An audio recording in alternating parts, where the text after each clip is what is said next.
Aujourd'hui, nous allons essayer de méditer sur le caractère personnel ou intime de la relation avec Dieu. Nous allons lire pour cela dans Jean chapitre 21, à partir du verset 15. Après qu'ils eurent mangé, Jésus dit à Simon-Pierre, « Simon, fils de Jonas, m'aimes-tu plus que ne m'aiment ceux-ci » Il lui répondit, « Oui, Seigneur, tu sais que je t'aime. » Jésus lui dit, « Paie mes agneaux. » Il lui dit une seconde fois, « Simon, fils de Jonas, m'aimes-tu » Pierre lui répondit, « Oui, Seigneur, tu sais que je t'aime. » Jésus lui dit, « Paie mes brebis. » Il lui dit pour la troisième fois, « Simon, fils de Jonas, m'aimes-tu » Pierre fut attristé de ce qu'il lui avait dit pour la troisième fois, « M'aimes-tu » Et il lui répondit, « Seigneur, tu sais toutes choses, tu sais que je t'aime. » Jésus lui dit, « Paie mes brebis. » En vérité, je te le dis, quand tu étais plus jeune, tu te saignais toi-même et tu allais où tu voulais. Mais quand tu seras vieux, tu étendras tes mains et un autre te saignera et te mènera où tu ne voudras pas. Il dit cela pour indiquer par quel mot Pierre glorifierait Dieu. Et ayant ainsi parlé, il lui dit, « Suis-moi. » Pierre s'étant retourné vit venir après eux le disciple que Jésus aimait, celui qui, pendant le souper, s'était penché sur la poitrine de Jésus et avait dit, « Seigneur, qui est celui qui te livre ?» En le voyant, Pierre dit à Jésus, « Et celui-ci, Seigneur, que lui arrivera-t-il » Jésus lui dit, « Si je veux qu'il demeure jusqu'à ce que je vienne, que t'importe, toi, suis-moi. » Ce qui nous intéresse particulièrement ici, c'est effectivement cette dernière parole de Jésus, « Si je veux qu'il demeure jusqu'à ce que je vienne, que t'importe, toi, suis-moi. » Pour revenir dans le contexte, nous avons Pierre qui est dans un échange avec le Seigneur, et le Seigneur essaye ici, le Seigneur l'engage, alors le responsabilise ici vis-à-vis de son troupeau, vis-à-vis de ses brebis, et lui fait part de ses dispositions en ce qui concerne la façon dont la vie de Pierre va s'achever. Mais Pierre, au lieu de se contenter de ce qui se passe entre le Seigneur et lui, s'intéresse un peu, veut savoir, qu'en est-il de l'autre? Le Seigneur est en train d'avoir une discussion entre Pierre et lui, mais Pierre veut savoir ce qu'il en est de l'autre, un autre disciple. Cela nous renvoie un peu à un ensemble de situations que nous vivons au quotidien.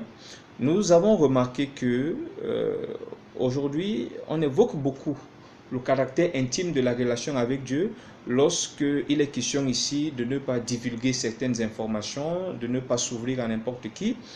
Mais il y a un peu cette absence de l'évocation de l'intimité, du caractère intime de la relation avec Dieu, lorsqu'il est question de la responsabilité spirituelle individuelle. Qu'est-ce que je veux dire par là?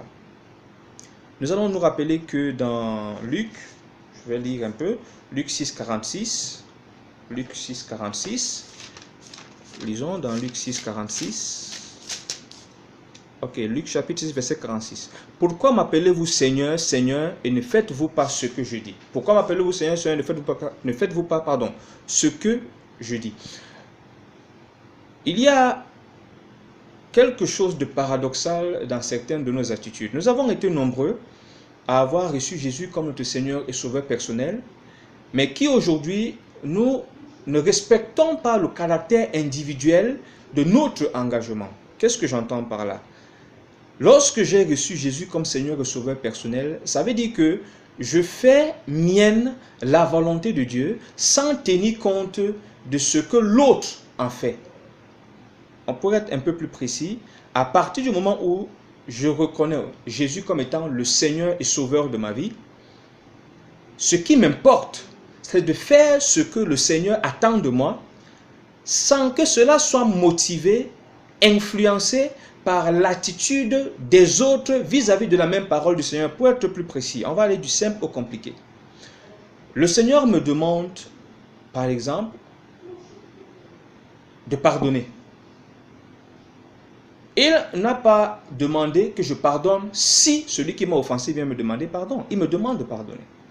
Ça veut dire que je dois comprendre que face à une situation de conflit, à un contexte de conflit, la volonté de Dieu est que je pratique le pardon. Ça, c'est ma responsabilité. L'autre, sa responsabilité, c'est de chercher à faire la paix avec moi. Donc, à venir, par exemple, demander pardon. Mais qu'il le fasse ou pas, cela ne doit pas définir, alors conditionner mon obéissance en tant que disciple du Seigneur. Ça, c'est le premier cas de figure. Je dois pardonner. Indépendamment de est-ce que celui qui m'a offensé est venu demander pardon ou pas. Je me suis senti offensé, je dois tout faire. Ça revient, c'est là qu'on voit le caractère personnel de ma relation avec Dieu. Je ne veux pas savoir si l'autre fait ce que le Seigneur attend de lui. Ce qui m'importe, c'est ce que le Seigneur attend de moi pour ce cas de figure, pour cette situation, pour ce contexte. Je prendrai un exemple, un deuxième exemple. Je décide, par obéissance au Seigneur, c'est vrai que là-dessus les opinions s'entrechoquent un peu, je décide de payer ma dîme ou d'apporter mes offrandes dans la maison du Seigneur. Ma responsabilité se limite à apporter à la maison du Seigneur. Que deviennent ces offrandes, ça c'est pas ma responsabilité. Ma responsabilité à moi, c'est d'obéir à la conviction que le Saint-Esprit a déposée dans mon esprit, ou alors à la révélation que j'ai reçue de la parole de Dieu. La responsabilité des administrateurs ou des dirigeants de l'Église, c'est de gérer ce que j'ai donné. Donc, à un moment, ça me rappelle cette question qu'on me posait dans une communauté. Apparemment, c'est des chrétiens qui se sont refroidis parce qu'ils n'avaient pas de visibilité sur les finances. Et je me rappelle, en guise de réponse, je disais, mais il faut faire attention. Ce n'est pas parce que je n'ai pas de visibilité sur les finances que je vais me refroidir vis-à-vis de Dieu. Parce que pour le cas d'espèce, c'était de ça dont il était question. Ces chrétiens se sont refroidis parce qu'ils avaient des doutes quant à la gestion de ce qu'ils reversaient à l'Église. Donc, pour revenir un peu, ce n'est pas ça, ce n'est pas de ça dont il est question. À partir du moment où j'ai compris ce que l'Écriture me demande de faire, je dois le faire, sans chercher à savoir est-ce que les différentes offrandes que je fais ont été utilisées à telle ou à telle autre chose. Je n'ai pas été mandaté pour ça.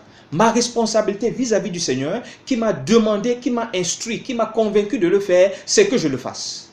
L'autre portera sa croix devant Dieu quant à la façon dont il l'aura géré.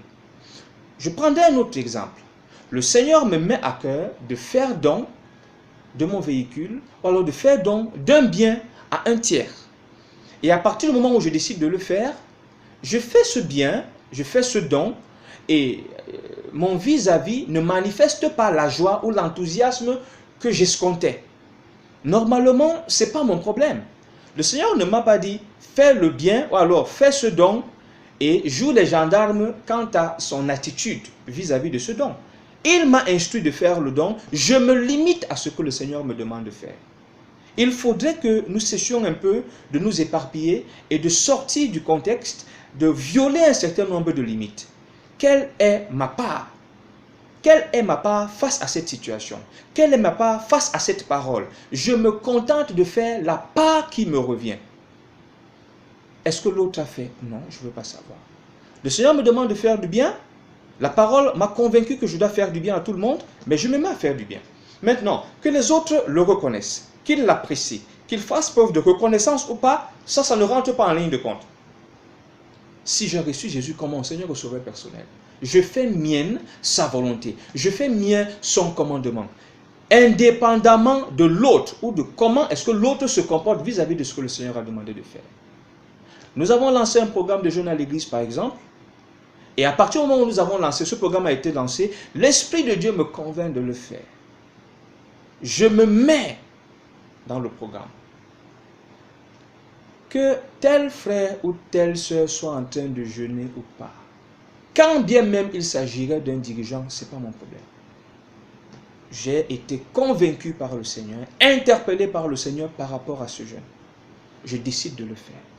S'il y a autour de moi certains qui violent le jeûne, qui ne le respectent pas, cela ne doit aucunement affecter mon engagement dans le programme de jeûne. Il faudrait que nous revenions un peu à cette vérité qui nous a caractérisés. Le jour où nous avons dit, je te reçois comme Seigneur au Sauveur personnel.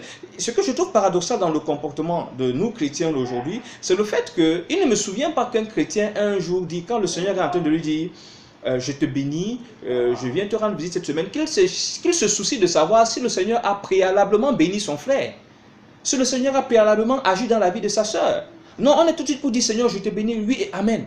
Mais lorsqu'il s'agit d'obéir au Seigneur, nous avons les regards sur ce qui se passe à gauche ou à droite. Non, je dois faire ce que le Seigneur me demande de faire. Ce dont il m'a convaincu, ce dont il m'a instruit, ce que sa parole me révèle, je le fais. Si en face de moi ou à côté de moi, quelqu'un d'autre n'est pas en train de faire ce que la parole demande, ça c'est pas mon problème. Ma responsabilité se limite, elle est engagée sur ce que le Seigneur me fait comprendre, sur ce que le Seigneur m'enseigne, sur ce sur quoi il m'interpelle.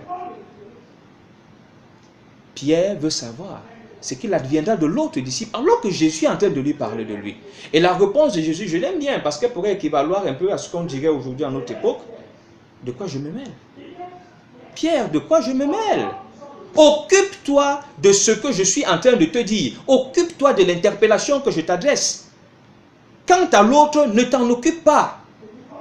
Gère d'abord ce que je suis en train de te confier. Donc, bien-aimé, arrêtons un peu, parce que lorsqu'on ne l'a pas compris, c'est là qu'on assiste un peu à cette montée de recrimination, de plaintes. X n'a pas fait ci ou ça, et c'est aussi ça qui alimente les colportages et les calomnies. Non, ça c'est pas le plus grand, c'est pas le problème.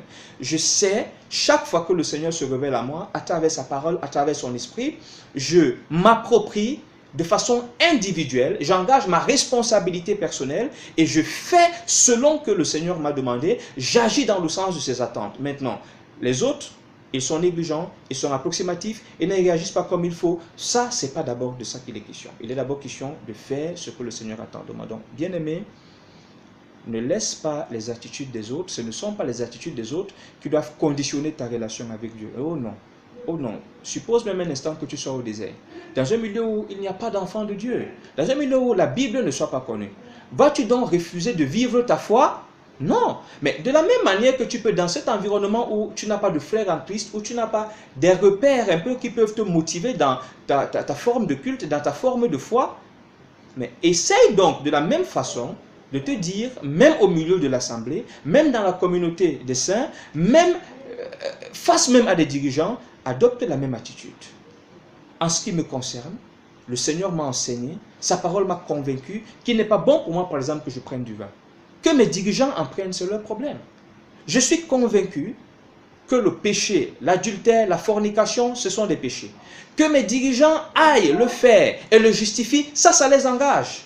Je ne taillerai pas ma foi, mon obéissance à la mesure de X ou de Y. Mon obéissance, je la dois au Seigneur et elle a pour base, pour orientation, pour motivateur, pour catalyseur, la parole de Dieu et l'action du Saint-Esprit. Que le Seigneur nous bénisse.